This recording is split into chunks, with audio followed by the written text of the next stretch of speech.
PST Bet is now available in Namibia, Botswana, and DRC, bringing you the thrill of sports betting to you.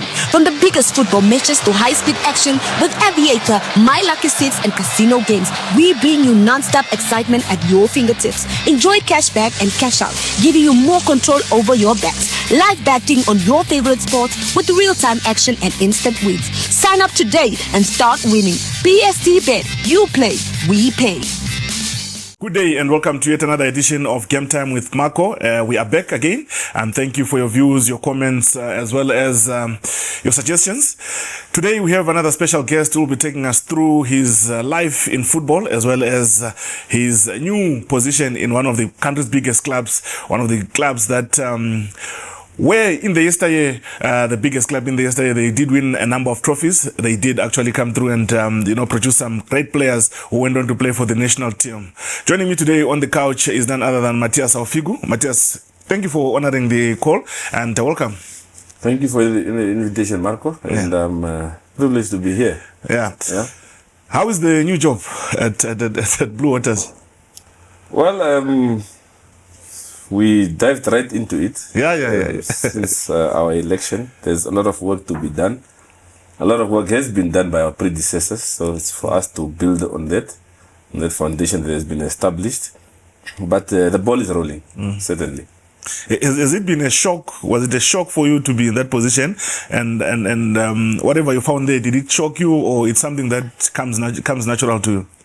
Well, I wouldn't say it was a shock. I've been in the exco I've served in the previous executive committee, so I know the ins and outs of the team. I knew what to expect. I knew what was working, what we needed to work on in this current tenure.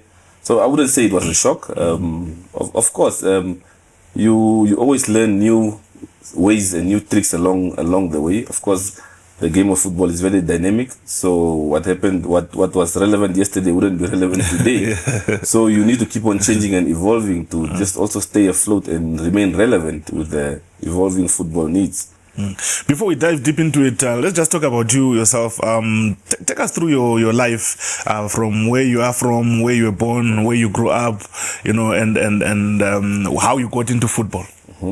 Well, I'm originally from the coast. My family is dominantly from the coast. I was born there also. We moved to Windhoek because my mother came here for employment purposes, like many other compatriots from Walfish Bay. So I've been in Windhoek since the early 1990s. We moved here, but of course I've always remained in touch with what's happening back home. I have a couple of family members who also played for the team in yesteryears. So it's something that one is born into. It's not an entity that one joined along the way. We're born into this. So there's a lot of peers of mine who also work in Windhoek, but they are still very much active as far as Blue Waters is concerned back home in Walfish Bay.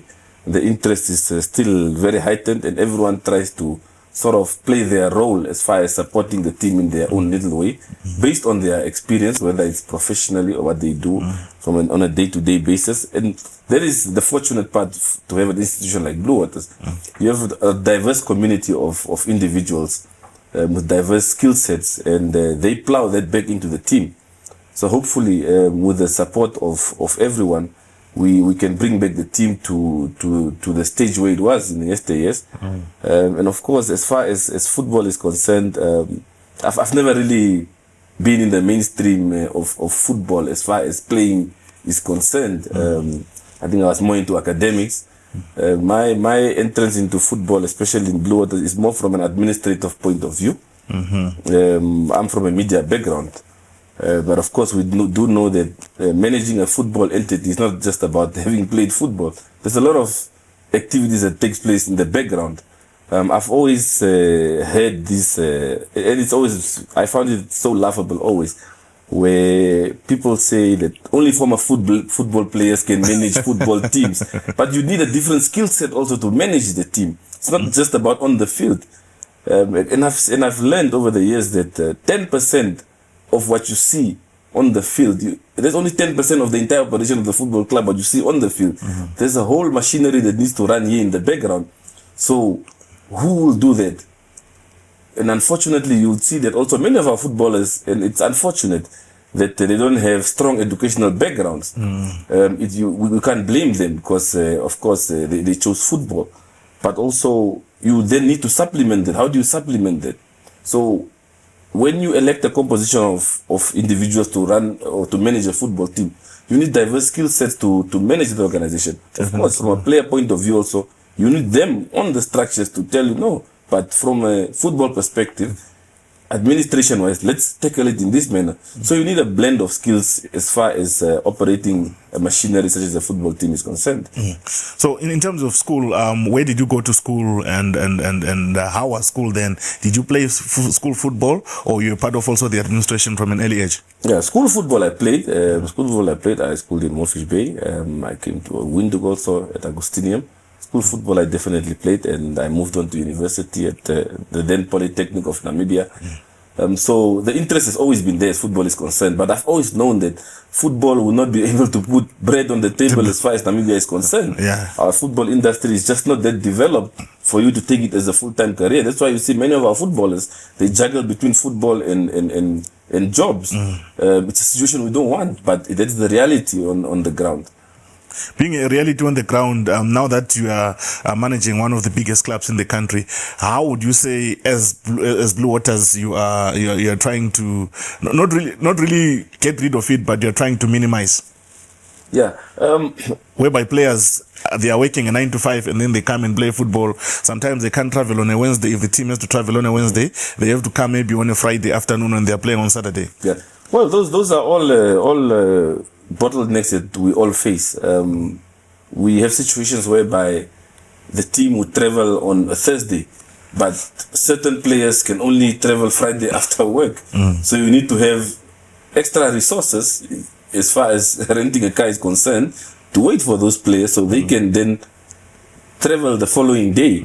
But it's important for us as clubs to sort of try and create an avenue whereby we generate the necessary resources to be able to sustain our players, their livelihoods. But then, of course, there's an entire environment that needs to be factored in when you sort of work towards such a dream. What am I referring to when I say environment? Is the entire football constituency. There's a product that we are part of, which is the NPFL, the Namibia Premier Football League. So as clubs, when we go to sponsors, what do we go with there? Does the league as a product, is it viable enough for me to take it to company A to say, I'm part of this product? It would be beneficial for you to be part of this. Come on as a sponsor on board to sponsor me. Is the league at that level? Often we see how the public throws the sort of the blame towards clubs to say clubs are not doing much to draw sponsors and so on. But we are part of a product that's called the NPFL. And who's supposed to make the product work? That's not within our jurisdiction. Because we are part of that product. So the owners of that product, they must now ensure that the clubs have something to go and sell outside. Yeah? And perhaps that's why you also have this fight where there are calls for an independent league, whereby clubs perhaps feel that there's not much being done to serve their interests. Would an independent league work in Namibia? Well, there's pros and cons to it. There are pros to cons. I believe it can work from a resource point of view. But there needs to be deliberate political will also, as far as making it work is concerned. Because it's a very financial intense sort of environment that you operate in. But the interest of clubs would then be heightened also, because clubs would now directly be able to make decisions that they feel this is in our interest. You have situations whereby decisions are made by the league or those who run the league, and they make decisions and inform the club at a later stage, and clubs feel, but this is not in our interest. We are not going to benefit anything from this decision. So it will curb those type of incidences. But also there needs to be synergy between the clubs and the football authorities. So an independent league shouldn't necessarily mean breaking the ties between clubs and the football authorities of the country, because in that manner there's no way you can work in silo. Football is not a one-sided affair, and that's why you see that whenever there's no harmony between clubs and the football authorities, there's always fights. You know what happened in the past. Yeah. So it's a tricky situation to balance, but we need to find the balancing act to it. Yeah, and being the chairperson of Blue Waters and having sat on the executive for the past 3-4 years, one of the biggest challenges that most clubs have come and told us is the ability to source for sponsorship, source for funds because of the product that you spoke about. I've seen Blue Waters as one of the clubs that, even though they have sponsors, it's not enough, but they have at least some sponsors that they show on their training gear, on their playing gear, on their step out gear and other gears. How difficult is it to get that sponsorship? Well, Marco, it boils down to what I said earlier on about the different skill sets on your executive committee composition. Skill set in terms of what minds do you have there?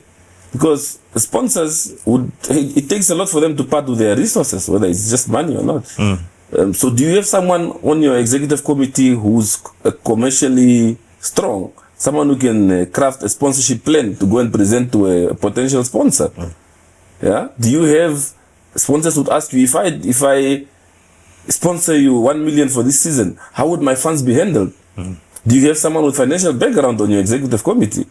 So people don't just want to throw their money away. So when we say that there's a space for everyone in football, not just those who played football. These are the things we talk about.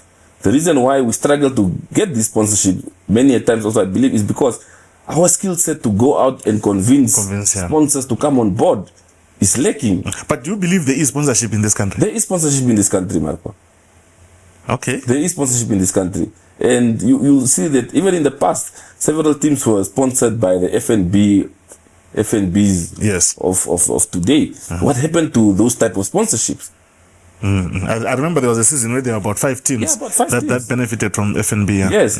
We are currently fortunate that we have Vivo Energy Namibia as a sponsor. I'm telling you that the type of rigorous negotiations and sort of checklists that we had to meet to get the sponsorship. I mean, this is a global brand. You don't just want to align your brand to any wishy-washy institution. And you can't blame them for that.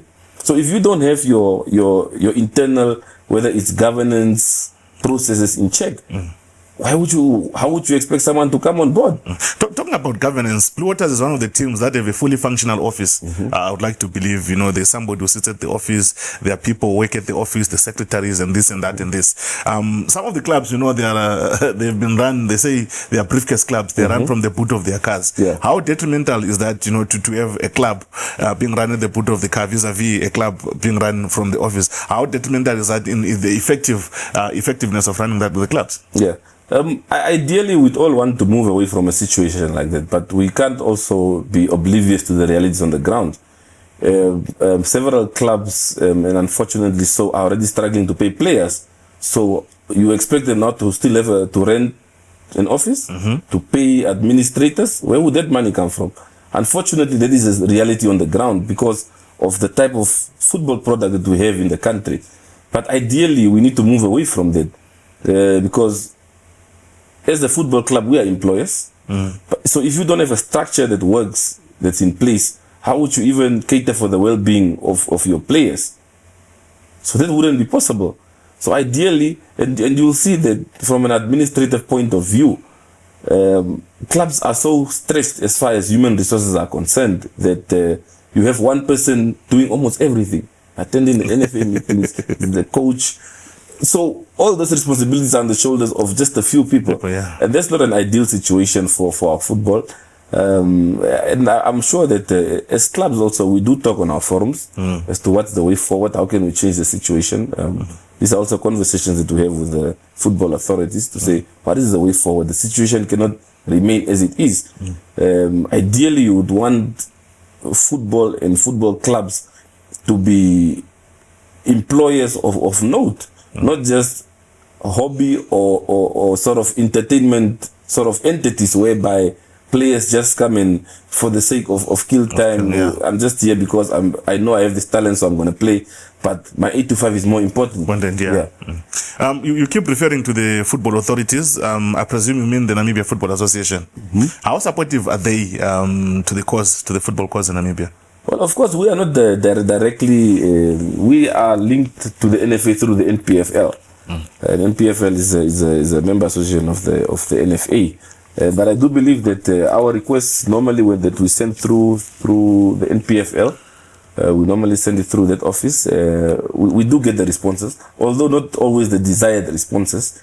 But like I said, it's again the same story of the skill set. If you go at the NFA now, the NPFL office is meant by, I think, 2 or 3 people. How many leagues do we have in this country? How many leagues do we have? The first, the second, and the third divisions. So do you really expect those 2-3 people to be doing the type of work that we expect them to do as far as growing the game of football is concerned? So you already have an understaffed office. And that's why clubs are also complaining that at times our concerns and our queries are not addressed on time. We might blame those in the office, but also there's an element of understaffing. So what needs to be done in that regard? Yes. And moving on now to the football itself, in terms of Blue Waters, a different and indifferent start to the season. And then some things are picking up now on the field of play. Would you link that to the fact that there was a period of transition in between in terms of the executive, the management? Would you say that contributed to the team not performing well at the beginning of the season? Well, not entirely. I think, like I said earlier on, there's been a foundation that has been established, and what we've done even since the start of the season, even with the previous committee, is to see where we have sort of not given enough attention, whether it's in terms of the technical team, whether it's in terms of the playing personnel, whether it's from an administrative point of view. So this is something that has been coming all along. But of course, football success is not overnight in football. It takes time, and of course, for those who are not in the kitchen, they are not patient enough. They just want to eat. They just want to eat. But of course, football works in such a way that depending on who you are within that context of football, unfortunately for us, we are amongst the most successful clubs in Namibia. It's almost like the Real Madrid and Manchester United. People don't have the patience to say, okay, the club is going through a transition phase, let's be patient. They want you to win. They want you to win right away because there's so much at stake, whether it's from a commercial point of view. And again, it also boils down to sponsorship again. And also we have seen that in terms of support, you are one of the few teams in the league that actually draws crowds, whether you play at home or away. You seem to have fans across the country. You seem to have passionate fans that will travel with the team across the country. If the team is playing in Rundu, you have people that will probably drive from here or drive from the coast and follow the club there. And you have fans that already stay in Rundu and they support the club. You know, maybe people who have been working at sea for quite a time and then they go back, they stay home, they still go with Blue Waters. What are you doing to really keep the fans, coming to the stadium? What are you doing to really encourage your fans to keep supporting the team, even though the results are not coming through, or when the results are coming through and they're not coming through? How do you manage to do that? You see, historically, Wolfish Bay has been a den of employment, especially the fishing sector and the mining sector. So a lot of those people have then since gone back to their original locations across the country, and they've taken that spirit of Blue Waters along, and we are fortunate in that regard. What we've intensified is the structures as far as ensuring that there are clear sort of goalposts in different locations. So if you are in Windhoek, there is a Windhoek branch. So the supporters of Wolfish Bay or of Blue Waters who are based in Windhoek would know who the central sort of communication channel would be. The same in Oshakati. And of course, we are trying to replicate it all over the country just to ensure that people feel that just because you're not in Wolfish Bay, you are not part and parcel of the Blue Waters family. And it's important because the ideas and the suggestions from the supporters also from different areas of the country also helps us as far as decision making is concerned. It also helps us. Some of them would call the office and say, no, there's a talented young boy here who we think can make the cut as far as Blue Waters is concerned, can send him for trials. So all those type of things contribute, and it's important because without a fan base, it's like having a music concert without any fans. or any attendees. So it would be pointless. Yeah. So that's why we are keen on emphasizing on ensuring that our support base, not only at home but also when we travel, we are fortunate that we have generous businessmen now and then who would sponsor transport resources for the fans to follow the team across the country, especially in times like this when the team is not doing so well. This is when you need them most. Yeah. And how much pressure is there to run a club which has produced so many quality players, that they've gone on to do wonders in terms of playing for the national team and going outside the country? Number one. Number two, the current president of NFA comes from that club, and everybody would expect the president's club to do well, regardless of the fact that the president is no longer there. He no longer makes any decision because he's now at national level. And thirdly, like you said earlier on, being a successful club as you are, how much pressure is there? Well, the pressure is definitely, it never relents. It never relents because the brand is known for winning. But the past few years, it has been difficult. I mean, the last time the team won the league was the 2004 season. Yeah, that's 20 plus years. Is that acceptable for a club with the heritage and legacy of Blue Waters? Definitely not. People want results. People want results now. As much as we say that it's work in progress, that is not an excuse enough. They would ask, but how is it that in the past, with fewer resources, it used to work, but now that there's seemingly more resources, it's not gelling. So what is it that we are not doing right? What is it that we must look at? And luckily, we have a very engaging sort of fan base, a lot of engaging stakeholders who would come on board. They are not shy to come on board. Of course, we also have that open door policy where we allow people to come with their suggestions, and we see how we factor it into our plan of action to ensure that the team returns to the top. Of course, the president, like you mentioned, Mr. Shimoshili, as much as we celebrated and were elated that we could produce a national leader at that level, it also comes with a sort of certain drawbacks in the sense that that sort of leadership, there's that void that needs to be filled. There's also the element of ensuring that from a planning perspective, how do you then now transition? Because I mean, as much as we knew he was contesting, you always sort of thought, how would we navigate it once he's gone? We have resourceful people in the club within the Blue Waters umbrella, and everyone has come on board to ensure that his departure doesn't necessarily lead to the demise of the team. And we still continue to wish him well in his new role. But the show has to go on. Those of us who remain must carry the baton forward. So now he's not involved in any capacity in terms of running the club? No. He is not involved in any capacity in terms of running the club. Of course, Mr. Shimoshili, as far as I know him, is a man who's really is very focused as far as drawing the lines is concerned. He knows what's expected of him.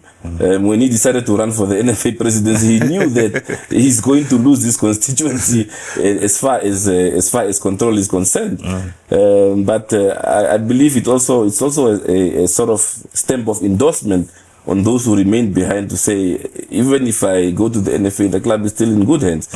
So we will soldier on. And how was the transition when he had to now vacate his position as chairperson of Blue Waters and assume the president of NFA? Well, we had a vice chairperson, Mr. Tembang Ntaunapo. He then moved up as an interim chairperson, and we would still like to thank him for his leadership during that transitional phase. Of course, he has been in football as a referee in the past, so he does have the football acumen and knowledge on how to sort of navigate this type of setups. So that helped also in that regard, to sort of ensure that we have a soft landing. And speaking about referees, there's been a lot of issues when it comes to referees, and your club recently released a powerful statement, hard-hitting statement, when it was accused by Young African of influencing the referees to influence the game. There was the mention of the head of referees being a former Blue Waters chairperson. There was a reference of having the president coming from Blue Waters, and you hit back as a club through a statement that said that you don't entertain that. Take us through that incident. As Blue Waters, how do you feel about that? Well, I think it was a very unfortunate time and an unfortunate situation, in the sense that, and this is a disclaimer, ordinarily when football fans on social media, when they have their discussions, whether it's bent and so on, whether it's about Blue Waters or not, it's not things that would normally respond on, because people have their right, their freedom of speech, especially with social media these days. But that statement came from someone with authority. This is the club owner, someone respected within the Namibian football circles. Former national team player. Former national team player. So I was surprised that someone of that stature could not follow the due processes that are there, the avenues that are there for clubs who are aggrieved by refereeing decisions. That was a surprise for me, firstly. Secondly, Mr. Garidemo is someone who I got to know through football circles, very passionate about football. Over the years, we have a good relationship. I thought, and I still think so. I'd like to think so. But after that statement, it made one think that where are we as a football fraternity? As far as winning is concerned, as far as losing is concerned. It's all and well when I win, but when I lose, or when I win, how does the other person who lost feel? How does that feel? So it was interesting in the sense that there were all sorts of accusations thrown, but for someone who witnessed the match, I was also baffled as to why the outcry.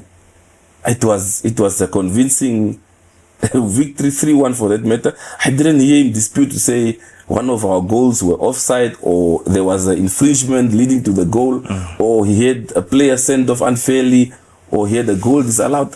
So all those factors, I tried to reconcile this, because I couldn't believe that a man of Mr. Garidemo's stature could not accept defeat. Did he actually sort of consult with you guys as Blue Waters, or he just made the statement just like that? Well, he just made a statement like that. We just saw it on social media, and that was the surprising part, because I would have expected him to formally take that up, because I don't think we should entertain any sort of corruption or manipulation in football.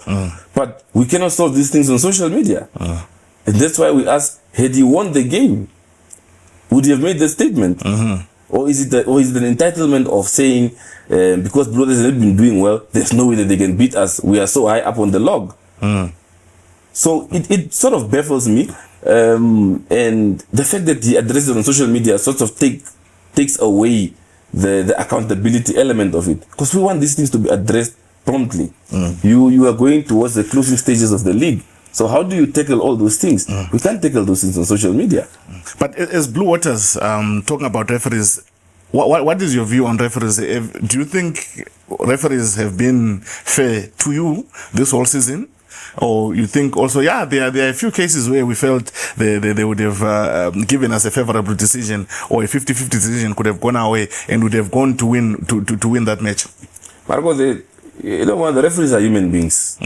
We've played 23 games so far, and there are several incidents where we felt that even just to get a penalty from the referee, blatantly, but we didn't get it. Several fouls or red cards that we felt should have been issued, but they were not issued. So we take it in that spirit of the game, to say that referees are human beings. So we are not going to interfere with their work. Yeah, they are going to make mistakes here and there. It's not only in Namibia that happens. It happens everywhere.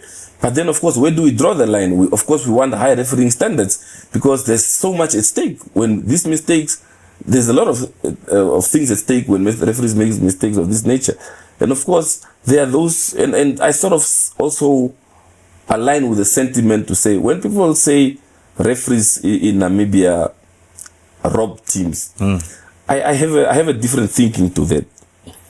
every game, even in our game, when we played against Young African, and even on this weekend again against Tigers and Ongos, our coach had to approach the referee at halftime because he was not happy with several decisions. The other team also approached the referee at halftime because they were not happy with the decisions. So if both teams are complaining, what does it tell you?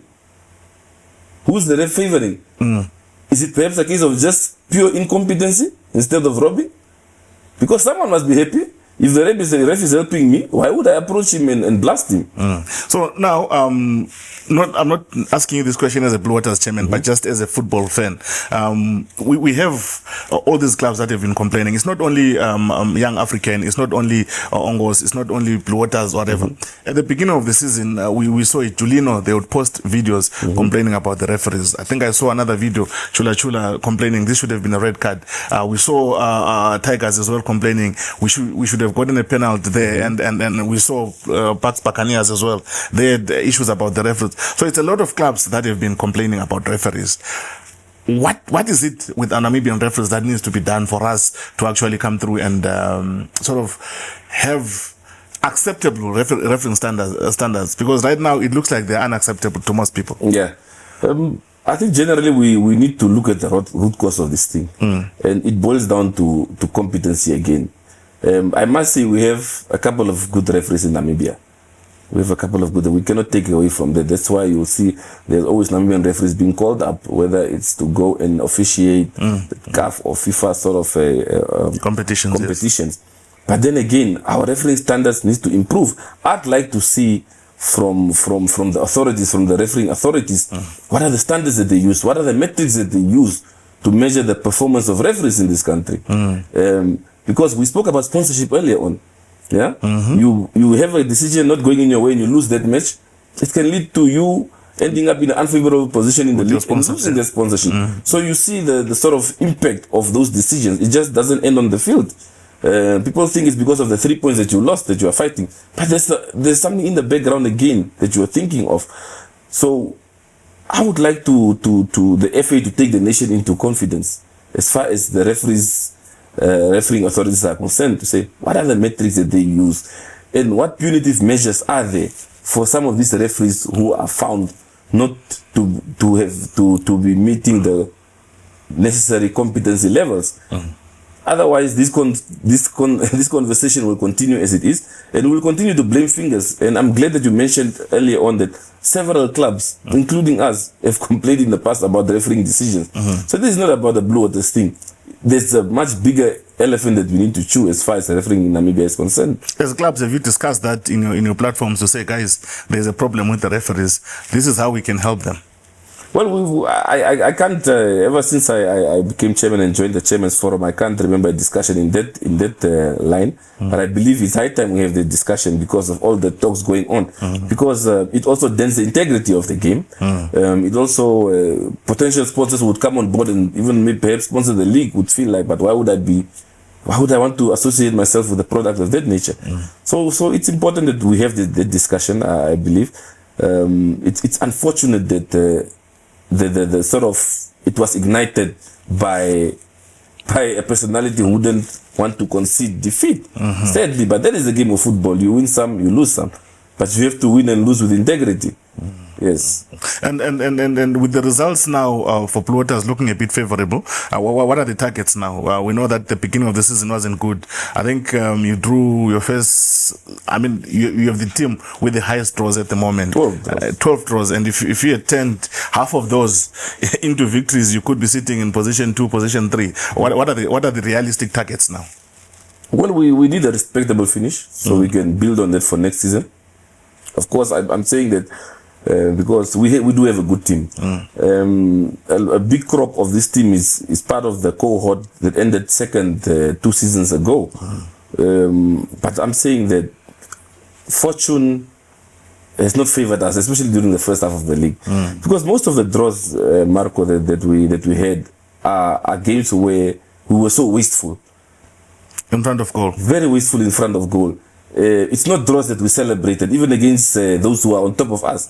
They would come to Wolfish Bay and they would leave relieved that they got a draw.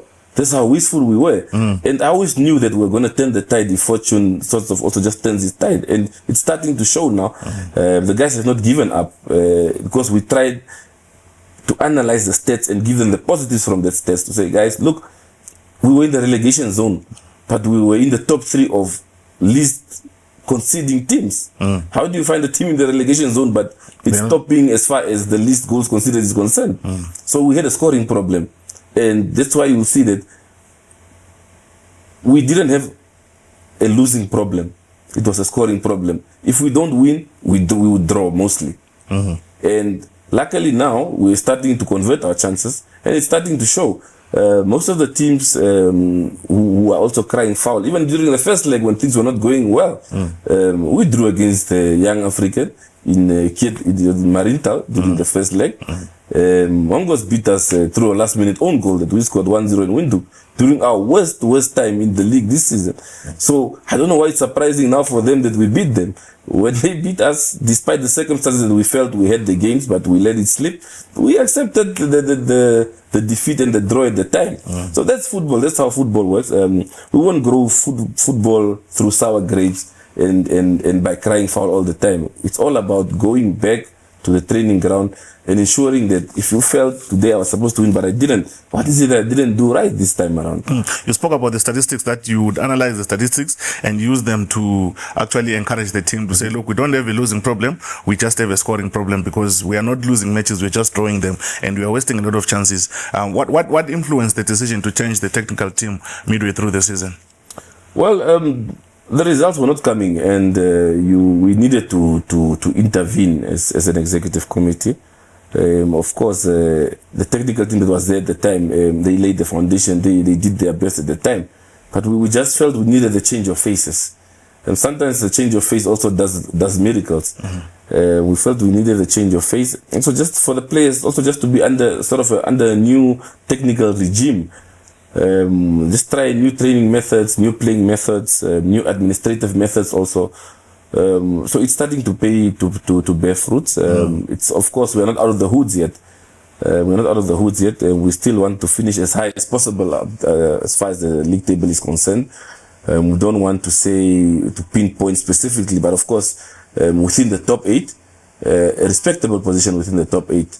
But we are definitely aiming for a strong finish to the league.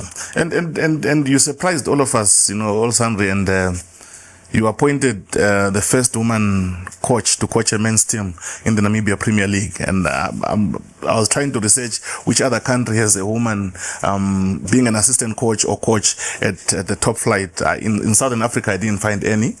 In Africa, I didn't find any as well. What influenced that decision to bring in Mami Kasaona as the assistant coach to Paulo Shipanga during that change of guard? Yeah, we brought in 2 assistant coaches. So there's also Mr. Steven Damasep. So Mr. Damasep and Mami are the assistants to Mr. Shipanga. So Mami's decision was primarily also based on her experience within the footballing circles, her experience within the youth circles as far as football is concerned, her tactical acumen also, because we needed a blend of minds to spearhead the technical team. We needed a blend of minds that fight to say, why are we playing Marco and why are we not playing James in this position?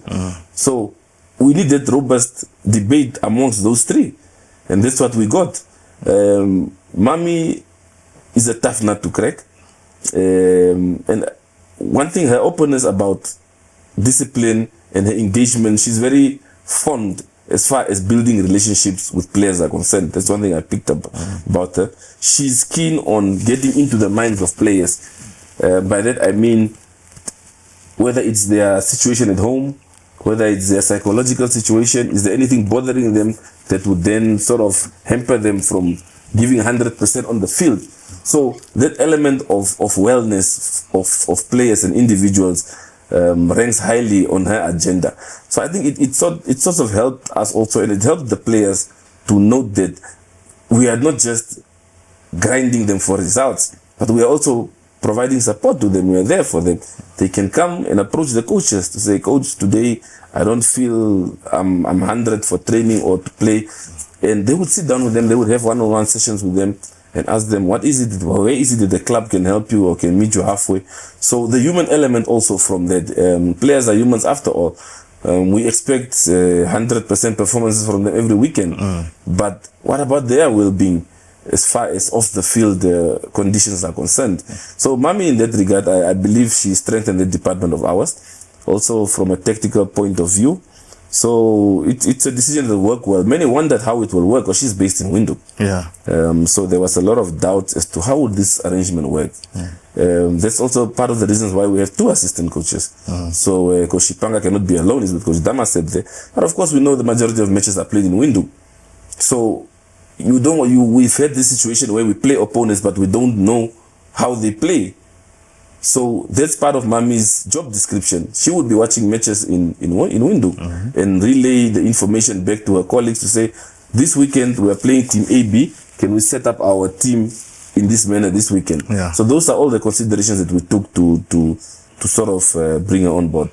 And do you think your decision has been sort of a good, not good decision? Obviously, it was a good decision, but sort of a master stroke, because we saw Mami going on to win the newspaper cup as well with the host region, Kunene region, in April during the Easter holidays.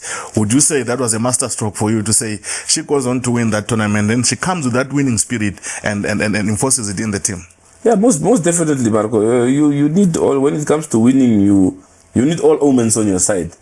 And also you will realize that even the captain of the Kunene region is with us there. Mami brought a couple of players also who were part of her academy, who are in the starting lineup today. So you can see that she has an eye for talent. Yeah, and we have a very young team. Like I mentioned the other day, I was speaking to someone, I was saying, because the person I was talking to was asking me, so how did you guys turn it around? These are the same players who were playing the first round. So what is different now? Because we're talking about the debacle of the referees. And I said, half of our current starting lineup was on the bench during the first half of the season. Because we sort of went with the tried and tested players. So we thought, we have nothing to lose anymore. Let's give others a chance also. So these are the ones now who are sort of grabbing the bull by the horn. So interestingly, so there's a lot of sort of ripple effects to her appointment. The youth element for me is very key. We are also in the process of setting up and establishing a youth academy for the team. It can't be right that a team of our stature doesn't have a youth setup. So we are working towards that for the coming season. The work is already underway. Mami will play a key role in that also, and because of her experience of coaching and managing at youth levels. So I'm hopeful for the youth of Walfish Bay as far as Blue Waters youth structures are concerned. And talking about that, there's been also sort of a notion or a belief that Blue Waters does not want to employ people from outside Walfish Bay or Erongo region, especially when it comes to coaches. They say that you've been recycling the same coaches over and over again. Well, if you look at stats, you would realize that over the years we've had a lot of coaches from outside coaching the team. The Shepherd Morapes, the Gilbert Rasokas, the Christy Kuruseps. There's been a lot of them. Of course, depending on the narrative you want to push, you can justify that we don't appoint coaches from outside. Yes, but I don't believe that's a narrative that holds water. Is it because of the tenures of Coach Lucky Panga or Coach Armando Pedro or Coach Paulus now? But then again, I say you go with the available resources. Yeah, there's also a cost element to this. You need to look at that. So it's not just about hiring coaches. You get a coach from Windhoek and you're not in a financial position to pay those coaches or provide accommodation for them. What do? So there are competing interests within the system of the club, and whereby the resources there needs to be an equitable spread of resources to manage the club. So those are all things you factor in, and I would also argue in this way: if there's a feeling that Blue Waters doesn't want to appoint coaches from outside, but the majority of our players currently are not from Walfish Bay. The players that you brought in from other places, yeah. From other regions. And Blue Waters has been like that all the years. We've always had a number of players from outside Wolfish Bay. So the notion for me doesn't hold water. We've always been a multiracial team. We've always been a multi-regional team, a multi-tribal team. So if there's one team in Namibia that over the years that had a good combo of all social dynamics, it's Blue Waters. Yeah. And you spoke about the structures that you're looking forward to establishing an academy that will be feeding the players to you. I have a couple of questions along those lines. The first one being the FIFA eConnect requires you guys to have a women's team, and at the moment, do you have a women's team, or are you? If you don't have, are you planning on having one? We don't have a women's team at the moment, but of course that forms part of our transition phase. We want to start with the youth academy first, and from there we will then move to the women's and then a women's academy also. So that is the direction we are moving into, but of course it's still early days. There's a lot of administrative sort of factors that we need to consider. There are also cost factors that you need to consider. So we would phase in. We can't implement this at once. You need to phase it in. Because of the financial implications also. So, but definitely that's where we want to move as a sports club. Of course, we do have other sports codes. And each sports codes would also move towards having their own sort of youth structures. It's not only soccer. When you speak of Blue Water Sports Club, we don't only speak about football. Yeah, I was about to come to that as well. Yeah. So there are the sports codes also. That would also go for them: volleyball, cricket, netball, and athletics. So those are all the future sort of targets that we've set, and we're actively working towards that. Still on the structures issue, you have so many players, produced so many players in the previous years. Do you have an all players team for all Crocs? Players like Armando Pedro, them, your Paulo Shipanga, your Lucky Shipanga, them, that they can go in and once in a while entertain the club and take us back to the days. Yeah, we currently don't have, but that's also part of our sort of marketing plan, to have a legends team who would then sort of serve as a curtain raiser before our home matches. So those are part of the plans for the coming season also. That we're actively looking at, because it's important. Those are the people with the history and the heritage. They carry the heritage of the club. So you don't just want to discard them just because they are not playing anymore. They also sort of have the institutional knowledge about the organization. So it's important that we keep them active as far as club activities is concerned. And I'm happy that many of our former players are keen to offer their services in all different manners to the club currently. Whether it's by talking to players, just motivating them, whether it's by preparing the field, whether it's a training. So they contribute in different ways to the club, and it's good to have them within the Blue Waters family still, and that they've not sort of casted the team aside. As a community team, there are some community clubs that we have seen fold, starting off with maybe the latest, being a club like Civics, which unfortunately had to fall completely, while others, things are not looking bright and good for them. You talk of your Black Africa, you talk of your Orlando Pirates, you talk of your 11 Arrows, who are now in the first division, and with BA, they look like they're going to the second division. What lessons are you learning from what is happening at those clubs? With 11 Arrows, at one point in time, they're one of the best run clubs. They won the FA Cup, and all of a sudden, they are down. Well, it all speaks to evolution, Marco. I've always maintained that the community-owned model does not serve the modern needs of football.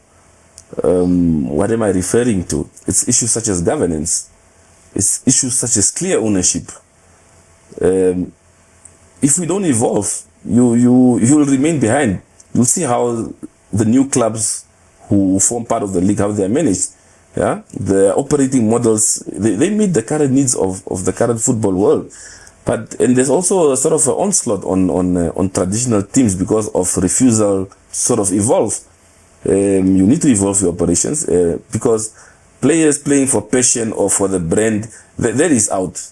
Players would normally want to play for Blue Waters because it is the team. But today, it's a bread and butter issue. You need to pay your players. You need to cater for their wellness.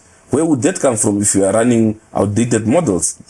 So those are the things we need to look at as far as evolution is concerned. Yeah. And it shows you, the metric shows you why only certain clubs are sort of suffering. The past few seasons, every season, one of the traditional clubs is being relegated. Why is that? Civics, a big household name a few years ago, all of a sudden, gone. What would you ascribe that to? And it's the same for us. And I always tell my colleagues on Exco also, if we don't evolve, we'll follow the same route like our colleagues. So we need to evolve. Through evolution, it's also about adopting modern operational, commercial, and professionalism levels also and models.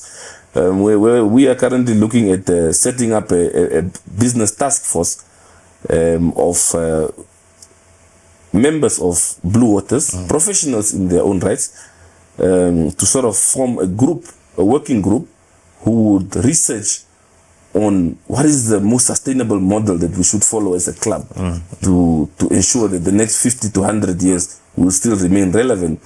So those will be professionals from different sectors, your financial sector, marketing, legal, from all over, just to give us a broad framework for us to operate in, to say we need to move in this direction to ensure that we remain relevant.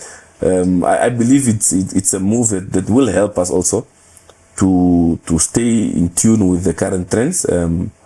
I think the model we've been using has reached its lifespan. I even think we are a bit late as far as transitioning between operating models is concerned. But hopefully we'll do it speedily enough to ensure that we catch the tide. And looking at it, for you being the youngest chairperson of the Namibia Premier Football Club at the moment, at your NPFL meetings, how are they accepting you, even your contribution, saying that you are the youngest? Well, no, the reception is good. It's a battle of ideas. It's not a battle of age. So whoever tables ideas that are feasible and beneficial for the league as a whole, I've not encountered a situation where there's been resistance because I'm deemed the youngest. The nice thing also is that I can pick up my phone and call any of the club chairpersons for advice. How do you go about this and this? Mr. Garidemo himself, I would call him to say, how do we go about this? Or he would call me, I'm thinking of this, and so how do we do this? So we have a good fraternal relationship amongst us as chairpersons. As much as the battles on the field are fearless and ferocious, once we come on the field, we know that we cannot grow football in Namibia in isolation as clubs. We need to work together because we are fighting for a common product, so we need to hold hands in that regard. Of course, without compromising the integrity and competition of the league. If the NPFL decides to not cut the cord, but to grow as a child and move out of its mother's house, which is the NFA, and say, look, I'm not saying I'm cutting the cord with you. I'm just going to do my own thing there as an adult, as an independent person, and you're approached by the clubs to stand for chairmanship. Would you do that? Well, those are factors that you should sort of consider when you get there. They are equally capable chairpersons currently serving at other clubs. I'm saying with your experience. Would you take it with your experience at the moment, or you still feel like you need to learn? Well, I've not been one who's shy to take on responsibilities. In every role, you'll get to learn once you're in the role. But of course, your past experience would guide you also, and the environment in which you operate would guide you also. So it's not something I would say would be a big mountain to climb. I mean, definitely something that's doable. But like I said, it's a fraternal sort of composition. It needs to be a holistic sort of decision to say we all move into this direction, and person A or B will be the bus driver to get us to that direction. So I'm confident that as clubs we are singing the same song as far as football growth in Namibia is concerned. But we are impatient, but we have to be patient and get things right. We need to do things right. We can't just do it for the sake of doing it. Of course, an independent league would be ideal, but is the groundwork done? Are we ready for that? You don't want a situation where you go independent and you come running to the FA after a few months to say, no, please come and save us. We are facing dire straits. So you need to make sure that our house is in order. Football is a product that once you sort of dent it or you destroy it, it takes a long time to rebuild its credibility around it. I mean, you saw when we had the football fights a few years ago. It's still haunting us till today. So it's a very sensitive environment because it's a resource-driven environment. So for you to get people on board, you need to show them that this is the product that you want to be aligned with. And this is what the product offers. These are the benefits that the product offers. So those are all things that we need to look at. Out of Blue Waters, besides Blue Waters, which other club administratively would you say I like their model, I like the way they're doing things, I'm impressed with what they've done despite the lack of resources, despite the fights, despite all these things that we encounter in football overall? Well, I would not single out the club because we take hints from everyone as far as their operations are concerned on how they manage their affairs. I can tell you, perhaps I'm very impressed with the social media team of Bucks Buccaneers, for instance. Very active in that regard. I can tell you, my friend Salomo at African Stars, the way they administer their club, very, very impressive. I can tell you, perhaps Mali with Young African, he has that club on his shoulders alone, but he has never relented. The spirit of not relenting. That also teaches us that we are not in football to make money. Yeah, especially as club owners, you need to keep the model going. So it's the spirit of never say die. You have the likes of Chula Chula, as far as their fan base is concerned, how they've maintained and that relationship with their fans to ensure that they still draw huge numbers to their games. So I can take a leaf from all of my peers as far as club football is concerned to sort of help us build a robust governance system within our administration, and hopefully it goes the same for them also. We need to take a page from each other's books, just to ensure that we all grow, not necessarily at the same pace, but there's no point of one club being at the ceiling and the rest are at the bottom. You're still under the same product. You still need each other, so we'll see how we move around it. And on the field of play, you have watched probably all the matches, all the teams, not all the matches, but all the teams that have played Blue Waters. In terms of the field of play, which team has impressed you in the field of play with their playing style? Well, I would say KK Palace, very, very determined team. We played against them the first leg, we beat them, but I think it was still just the starting blues because they've just got into the league. But having watched their successive games after that, you could see them picking up. And that's why they are so high up in the table today. No one expected that from them.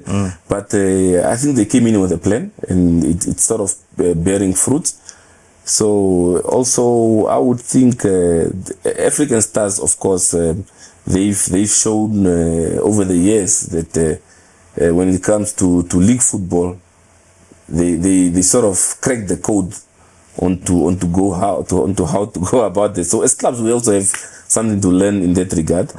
But we are in it for the long haul. But the long haul should include success. I mean, football is a result-driven game. So I'm confident. And maybe as we conclude, let's look at the government's role in the development of football. Recently, the budget was out, and we have two new energetic ministers in the Ministry of Health. I mean, the Ministry of Education, Innovation, Sports, Youth, and Culture. We have Dino Palotti, who's also a former club chairperson at Julino. We have been given 40 million for the development of football in Namibia. What is your view around that? Well, the support from government over the years, I still have this belief that it has been very minimal. Simply because, and not just football, sports as a whole, politicians have not yet realized the potential that sports has to sort of crack the unemployment code. sports has the potential to create so much employment for young Namibians. We've been crying about the high youth unemployment rate in the country. But sports is that, for me, sports is that catalyst to sort of help us solve that problem. But we've not paid attention to that. I've always thought of what would the impact of a sports levy be? When I currently look at the NTA levy and the wonders it does for the job industry, and you look at the sports levy and you ask yourself, but would this not help us to grow the sports fraternity in Namibia? If I have to zoom it into football, when our footballers retire, you find them roaming the streets because they have no education. Yeah. When they play, there's no medical assistance as far as medical aid or even just the mere hospital plan is concerned. So once you break a leg, what happens to you? The club discards you. So all those factors are things that we can sort of tap into. Since NTD is the Social Security Commission, what would their role be as far as sports development is concerned with their reserves? Surely there must be a model that government can use to use sports as an employment sort of machinery, just like they do with the fisheries or agriculture or the mining sector. Sports is one of those sectors that can help government in its quest to ensure that unemployment, the high unemployment rate is reduced. Hopefully with individuals like Dino, sports enthusiasts who are there now, these are some of the conversations that we hope will begin. I'm glad to see that it's been going around, having discussions with the sports fraternity on how can we change things, how can we do things differently, what are the models that we can pursue. So hopefully we will see some rewards from those type of engagements, and the consultation must continue at all times. Sports is a monster. You can't get it right in one night, so you have to keep on developing it and keep on churning new ways on how to meet the needs of the industry is concerned. But I'm confident that as far as government is concerned, they will come on board and just sort of enhance their presence and support to the sports fraternity. Matthias, thank you very much for joining us, and thank you for offering us your time to just unpack a few things related to football. We'll definitely invite you next time. Hopefully that time you will be a league champion as a chairperson when you come through us. But this is Game Time with Marco. We have come to an end of this episode. We'll be back again next time with another football personality. As we speak right now, there is the Under-17 Region 5 Women's Football Tournament currently taking place. We'll try and get some of the Kwasafa people to come and sit with us as we discuss football. From me, Marco Ndlovu, it's a pleasure being in your company. Let's meet again next time on Game Time with Marco. Bye-bye. PST Bet is now available in Namibia, Botswana, and DRC, bringing you the thrill of sports betting to you. From the biggest football matches to high-speed action with Aviator, My Lucky Six, and casino games, we bring you non-stop excitement at your fingertips. Enjoy cashback and cash out, giving you more control over your bets. Live betting on your favorite sports with real-time action and instant wins. Sign up today and start winning. PST Bet, you play, we pay.